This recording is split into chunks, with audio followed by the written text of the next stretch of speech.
15 yılda Doğu Türkistan'da yaşanan facianın, Doğu Türkistan'da yaşanan bu zulmün, soykırım boyutuna ulaşmasından dolayı biz muhaciretteki Doğu Türkistanlılar olarak Doğu Türkistan içindeki akrabalarımızdan, yakınlarımızdan, kardeşlerimizden haber alamıyoruz. Akıbetlerinin ne olduğu hakkında herhangi bir bilgiye sahip değiliz. Doğu Türkistan'da sadece Türk olduğu, sadece Müslüman olduğu, sadece insan olduğu için yok edilen bir millet var. Doğu Türkistan milleti var.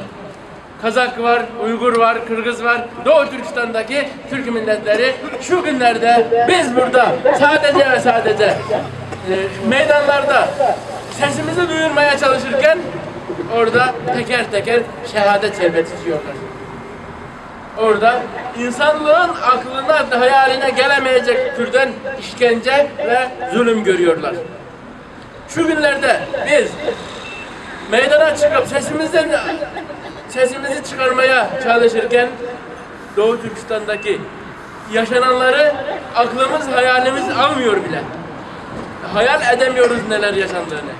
Tüm bunlar olup biterken Doğu Türkistan'da 8,5 milyon insan toplama kampından dönüşümlü olarak geçmişken 1 milyon kadın kısırlaştırılmışken yani 1 milyon aile artık yok edilmişken gelecek milyonlar bu vasıtayla, bu vesileyle yok edilmiş iken yaklaşık 1 milyon çocuğumuz annelerinden, babalarından kopartılarak kamplarda Çince eğitimle, kendi milliyetinden, kendi hüviyetinden, kimliğinden mahrum bir vaziyette yaşamaya çalışırken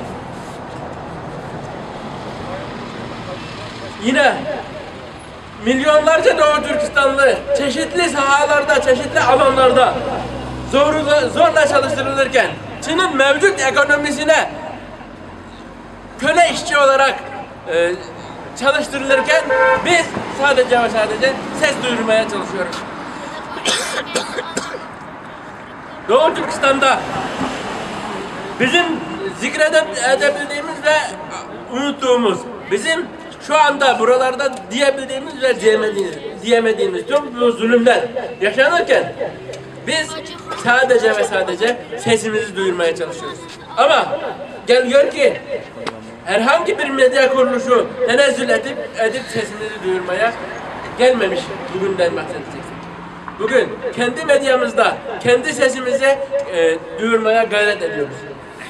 Bugün Doğu Türkistanlıların sesi olmaya medya kuruluşlarını, insan hakları örgütlerini, sivil toplum kuruluşlarını ve uluslararası toplumu Doğu Türkistan'ın sesi olmaya davet ediyoruz. Çünkü Doğu Türkistan'da yaşananlara sessiz kalmak artık Doğu Türkistan'da yaşananlara destek olmak anlamına gelir. Ve zulme destek olan zalimin ta kendisidir. Biz diyemiyoruz ki Doğu Türkistan'a gidip orada savaşalım, orada ölelim. Keşke diyebilsek ama elimizden o gelmiyor. O zaman Doğu Türkistan'ın sesi olalım.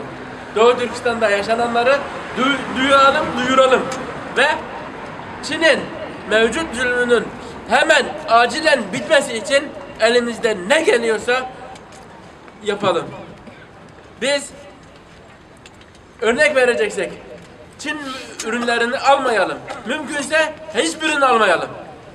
Eğer onu beceremiyorsak Huawei almayalım. Huawei Çin'in zulmüne, Doğu Türkistan'da yaşananlara, Doğu Türkistan'daki soykırıma bir fiil destek veren bir firmadır. Onun için çağrımızdır buradan. Huawei ürünleri kullanmayalım. Ondan biz uzak durmaya çalışalım. Sayın hocamız teşrif ettiler. Hoş geldiniz diyoruz. Sözümüzü burada bitireceğiz. Kısacası Doğu Türkistan'ın sesi olmaya tüm dünyayı çağırıyoruz, davet ediyoruz.